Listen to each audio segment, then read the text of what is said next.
Hello guys, welcome to the channel Learn Think Right. Today we'll be seeing round function in Python. So let us see how actually it works.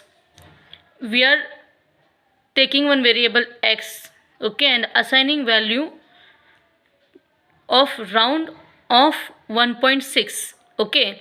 So what it does, it rounds the value to the nearest number, okay, nearest integer number. Now if the number after decimal point is less than 5, it will go to the previous number, and if it is greater than 5, it will go to the next number.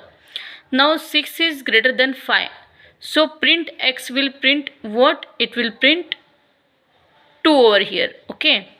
And now we are doing same with 1.4.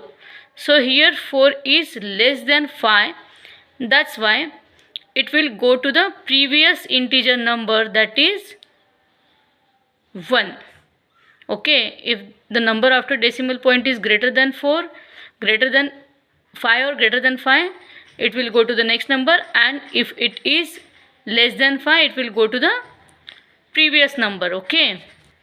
Hope you understood this, the use of round function.